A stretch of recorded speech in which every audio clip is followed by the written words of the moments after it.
This program has been made possible in part by the following sponsors. The Trial Lawyers Association of BC.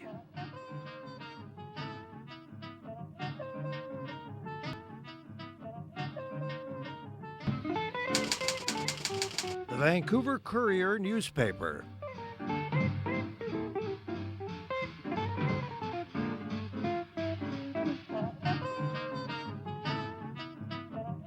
My new book about addictions, All the Way Home, Building Recovery That Works.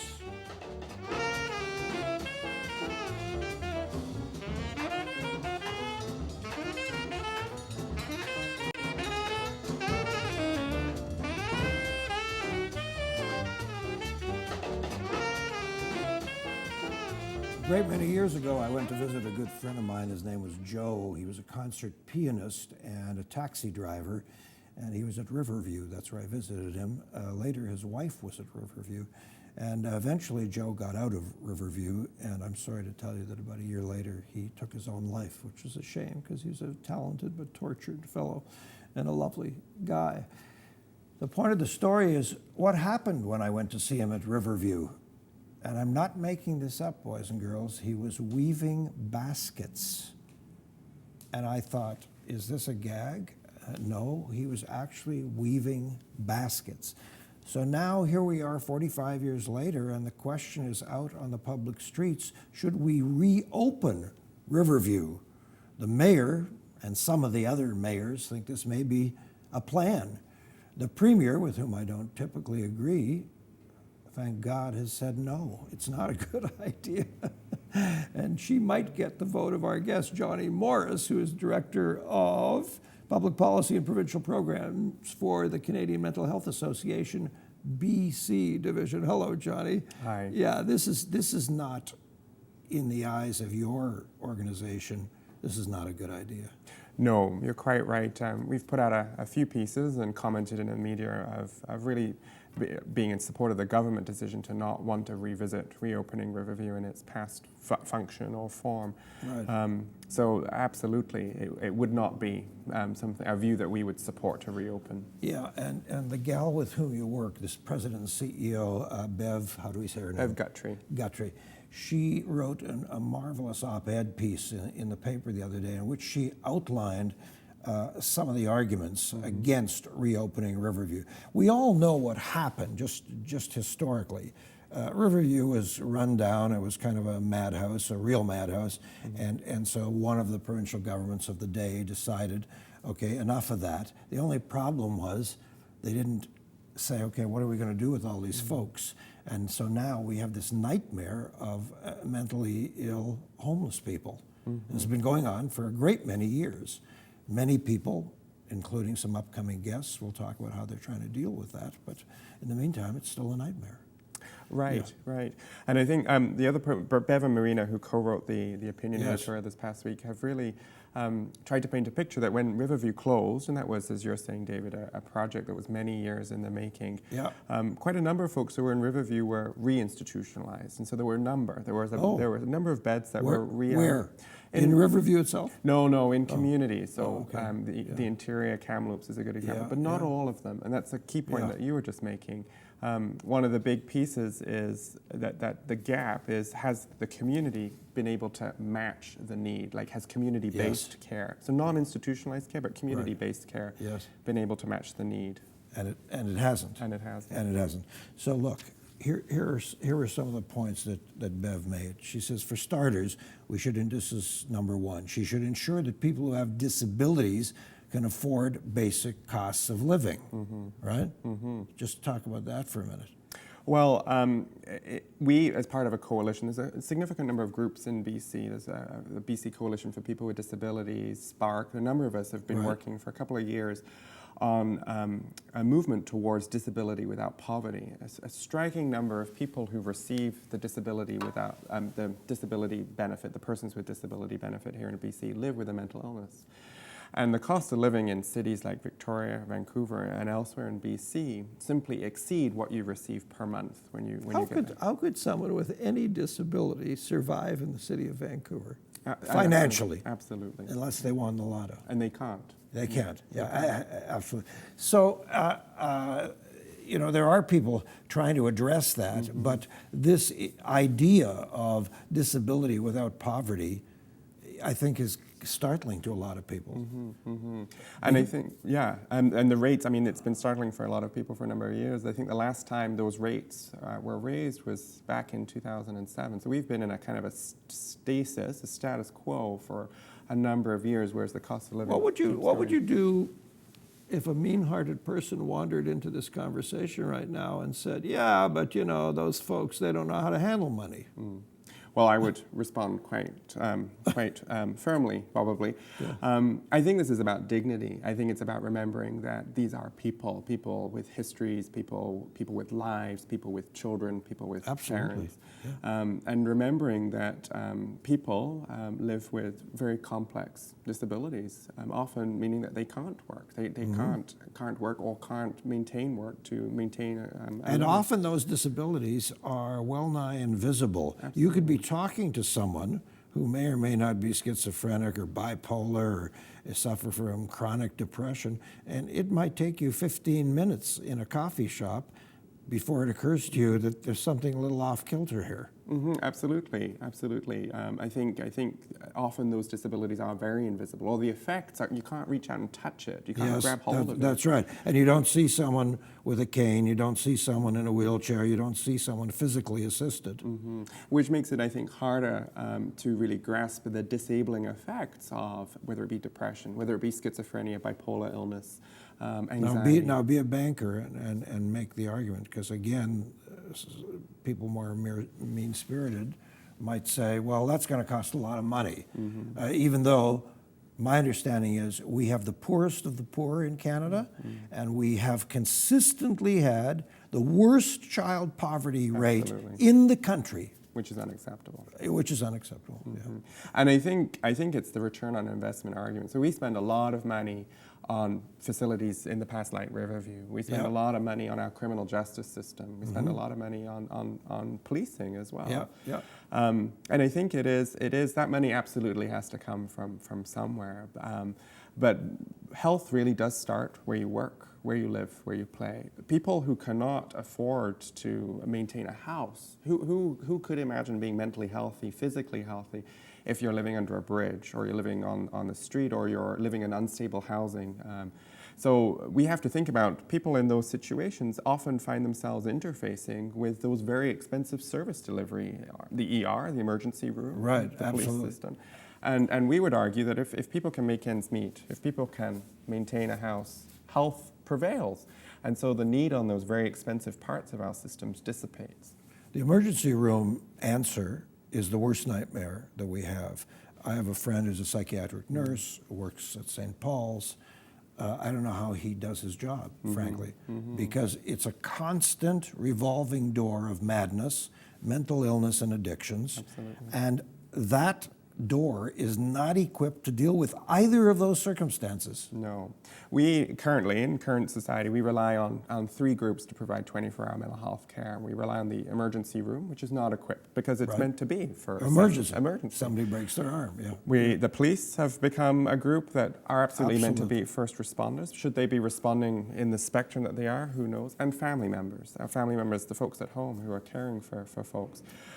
We can't rely on that system. And what we do need is a guarantee in our healthcare system of 24-hour community-based mental health care. Now, that's one of the points that Bev made, is that so often the people who are supposed to be dealing with issues like this work 9 to 5. Now, I've been in the addictions recovery business for a great many years, and I always say, if you see an agency that claims to be dealing with addictions and it's only open from 9 to 5, just keep walking. Because they don't know what they're doing. And I would say the same about mental illness. Mental illness doesn't give a flying you-know-what if it's Saturday at 9 in the evening, does it? No. And I've often had that same observation, David, over the years, where you'll see even emergency services stop at 10 o'clock at night. And we know most emergencies or crises occur at 2 in the morning. 2 in the morning or 7 o'clock. And so the system isn't reflective of need at all. What about housing?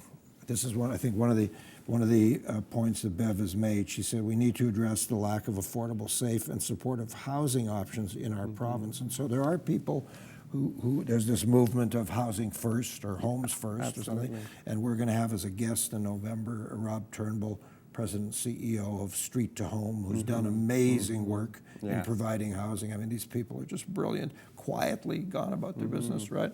So talk about that. I mean, I know the mayor has made, and I have fun making fun of the mayor, but I mean, he's tried, honestly, and some of the council members have tried to really address this issue. And I think that would be the starting point for my response, David, that the province and local municipalities have experienced progress. There has been investment in these areas, arguably not enough. And housing is just one determinant of health. CMHA and the partner organizations I mentioned earlier are quite a big fan of the SAFER program, which is a rental subsidy program for seniors. That's had good success. There's been good outcomes. It's a program that's been applauded as really ensuring that seniors can rely upon stable housing without that rental subsidy. Given the success there's something that we can build upon. And we've asked the question, what would it look like if that same model were extended to the population that we're talking about today in our interview? It's shown efficacy, it's shown success, and it doesn't cost gazillions of dollars. Most people don't notice this building because it's at 7th and Fur, and you drive past it at 60, 70K on the Fur Street exit off the Granville Bridge.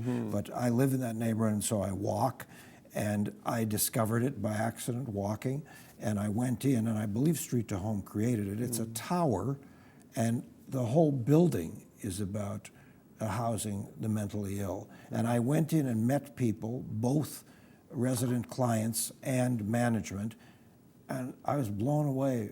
It's a beautiful place. It's it's right on target, and they're doing all kinds. It's not just we plunk you here.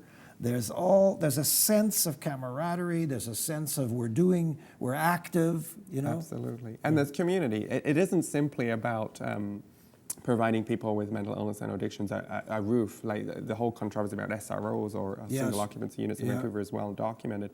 But you just identified some of the key conditions for people to succeed and thrive. So a sense of community, having a responsive management. There's a sense of you're actually in a building that you can live in. It's not damaged. It's not dilapidated. I can't say that word. Dilapidated. There's a sense that this is a home to live in, and lots of research has shown that if you've got a safe, predictable, supportive place to live, recovery and the ability to succeed and live fully is very possible. And something that you said before we went on the air, we were talking about other things like this, a sense of being heard and seen, a sense of being witnessed. Absolutely, and I think one of the key conditions for us as humans is to feel heard, seen, listened to, and an experience of dignity, like to live with dignity. So the example that you were describing, that's a very dignified way to live. Absolutely. Under a bridge? Not so. Our guest is Jonny Morris for the Canadian Mental Health Association here in BC. We're going to take a little break. That'll be your mental health break. You can go to davidberner.com and send us an email, say hi, and also an opportunity for the nice folks who help bring this program to you to say hi. Here on Shaw Community Television Cable 4. We'll be back in just a minute. This program has been made possible in part by the following sponsors. The Trial Lawyers Association of BC.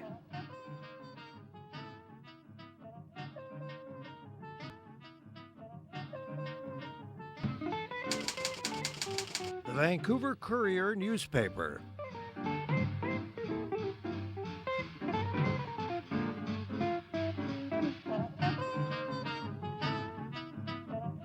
My new book about addictions, All the Way Home, Building Recovery That Works.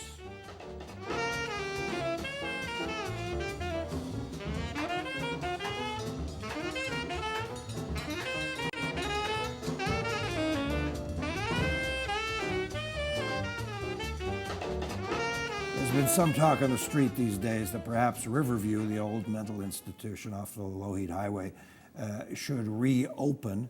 It was an unholy mess. Maybe at some point it served some purpose, I don't know, but certainly when I encountered it about 40-some years ago, it was a dreadful place. And we made the mistake of closing it and not providing a responsive environment to the people that we were throwing out of there. So some people want to reopen a Riverview.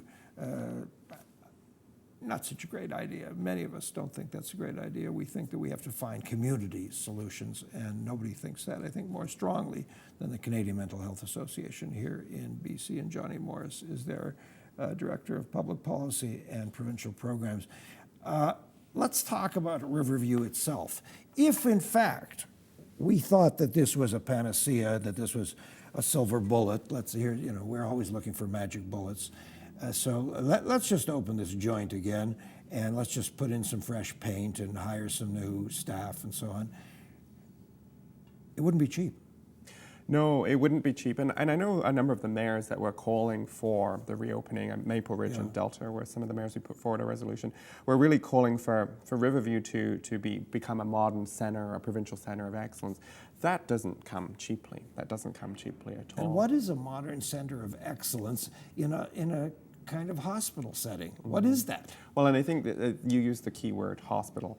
I think our organization and many others wouldn't deny that there are groups of people who at some points do require an intensive hospital-based stay.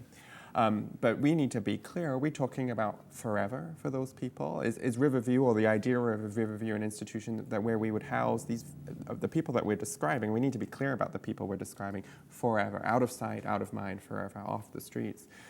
So I think the notion of hospitals, which are very expensive places, incredibly expensive places to run, is not the answer. And I think if we choose to invest there, we serve 300 people. I mean, at capacity, there were, just over 1,000 people in the kind of the height at Riverview. Yep. We miss out on the opportunity to invest that money where it could benefit thousands of people in communities. If we get it right, if we really think it through, if we don't erode mental health services, if we don't erode other determinants of health, we actually stand to serve many more people. I think the problem, to be honest, Jonny, is the same as in addictions work. It just takes more work to do it right. Yes. It's easy to say, well, and have a ribbon cutting, and we reopened Riverview, ta-da, okay? And then you hit the nail on the head when you talked about what kinds of people.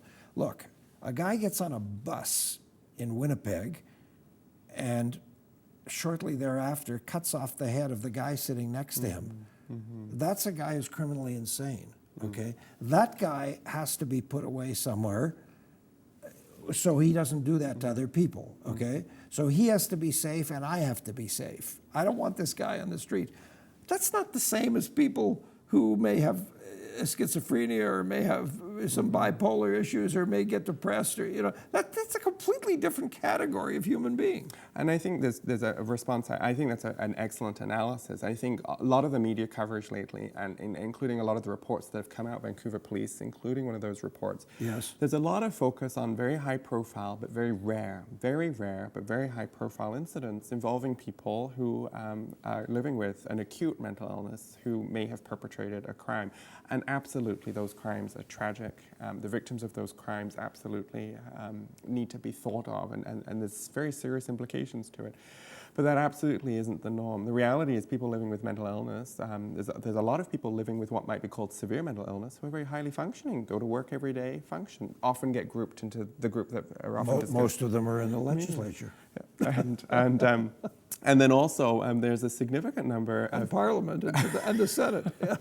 people living with mental illness who are actually more likely to be a victim of a crime. Like that piece gets missed, that people living with mental illness are much more likely to be a victim of a crime or, as you hinted in your opening remarks, die by suicide. Those are the two pieces where we should be most concerned. So we worry when those vignettes, those stories about very high profile, very tragic incidents become the dominant image of mental illness in the public mind, because that's not accurate. It's not true. We need to attend to that. But that's not the 1 in 5 Canadians who will experience mental illness at some point in their life. Do you know, Jonny, if while this debate is going on, you've got a phalanx of local mayors saying, let's reopen Riverview, and you've got the premier saying, no, let's not, and you've got you folks and others saying, let's. Do you know if anybody has yet said, okay, let's gather the people who are supposed to know something and sit down and talk. I saw in today's paper that Robertson, the mayor, Yes, says he wants to gather a bunch of people who are experts in one thing or another. My phone hasn't been ringing. Well, he should call you. He should call. I think there was a gathering yesterday. I think here in Vancouver, I think there was a mayoral roundtable. I'm not sure of the full, and I know our organization was represented by a local branch. Yeah. And I think that's a really good step in the right direction. We do need to have service providers. We do need to have decision makers. We need to have funders, government. We also need to have people with lived experience in the room. We can't do this work without considering family members and also people who live with mental illness. We need all of those people to really, we need, I think, the opportunity to be creative and to find the political will to do the hard work. Johnny, there's one issue that isn't mentioned. Bev's op-ed was marvelous. It was super stuff. And you've addressed pretty much all of those issues. But there's one issue that isn't in there that is a special bugbear of mine, and that's Big Pharma. I know. I'm sorry to do this to you, but it's not. I appreciate it. It's not your responsibility, but it's one of the biggest issues in the story of mental illness. I had dinner last Tuesday night with very well-known psychiatrists, very well-known psychologists. They're both very influential in this town, have been for many, many years. They both said over and over and over again throughout dinner that mental health issues, psychiatry and psychology are owned by Big Pharma these days. The American Psychiatric Association is openly bought and sold by pharma, who pay these guys to testify that they're all their wonder drugs. And we just had a guest on the show about Whitaker's book. I can't get the title quickly, but it's all about how Big Pharma is making people crazier than they started out to be. What can we do about not spending billions of dollars on medicines that are hurting people and making them more mentally ill? Well, you touch on a really important point. Absolutely, there's a group of people who medications serve well, benefit. Sure. Absolutely. But I think you're identifying the influence, and there's a very strong influence of the pharmaceutical industry upon care and how it's delivered. It's often seen as a course of first resort before other options are explored. That's to me the biggest single issue is that it's seen as the course of first resort. Long before many psychiatrists will even talk to anybody, they want to hand them a pill. And I think there's been a lot of work done in the U.S. by well-known U.S. psychiatrists of the dissipation, the erosion of the ability of psychiatrists to talk to patients. I mean, the HMO model in the U.S., which I don't know a lot about, is indicative that psychiatrists don't have a lot of time. We experience that with GPs here. 10 minutes, is that a long enough time to have a good conversation about health? So I think when talk, the ability to be seen, to be heard, to be validated, acknowledged, if that's under erosion, if that's under threat, of course, pills, medication, which can be helpful. It's not only under erosion and under threat, but we have famous doctors in this city publicly declaring that talk doesn't work. They say recovery doesn't work, group therapy doesn't work. Let's give people stuff. And lots of evidence would suggest either of those things on their own is not as efficacious as both together. So we need to talk as well as have the conversation about medication, absolutely. Yeah. We just have a few minutes left. Does the Canadian Mental Health Association, BC Division, have a sort of game plan, a war strategy here? A secret one. Well, I think we're keen to and with Marina, who's a researcher at SFU, really keen to keep the public debate alive. We think that the public are a very savvy public. They're very smart about this. They also see, there's also an optic around the problems that are seen and how these stories play out in the media. The conversation we've had today, David, has been nuanced. You've asked questions that have afforded the ability to speak about the complexity of these issues, because it's often portrayed as very black and white.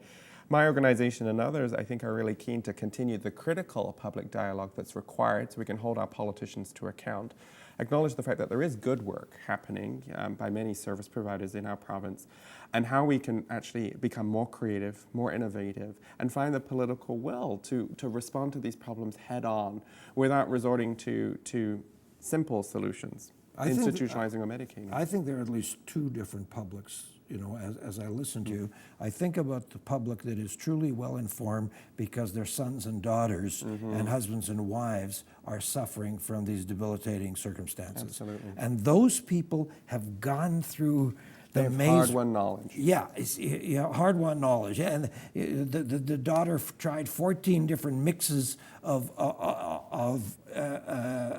pharmacy things of pills until she got one that finally worked. Okay, but meanwhile it was made even crazier for the first 3 years, right? And then there's this other public who actually feels this never touches me, Yes. and I think are too willing to just grab the first flag that's thrown out at them.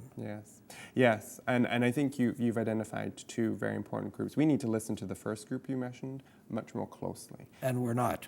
I would say that organizations like mine and others do look at that participant experience, but when it becomes to decision making or bringing that perspective alongside the other perspective that you've described, I think one of the big pieces we need to do a much better of is to humanize. It's those stories in the VPD report, the stories that you read about, and then definitely are dehumanized, decontextualized stories of human suffering. Right. If we think about it being our sister, our brother, our aunt, our uncle, our parents, maybe we'll have a different kind of conversation. Because that's who it is. Johnny, lovely stuff. Thanks very much. Thank you for the time. Important issue. Okay, folks, next week, surprise! I tried to book a guest, and I haven't been successful. So we may have... I'm trying to get the people from Vancouver Rent Bank. It's a complicated story. We'll see what happens, but we'll come up with somebody. It'll be fun as always. Thanks for being with us so much today on Shaw Community Television Cable 4. Good night.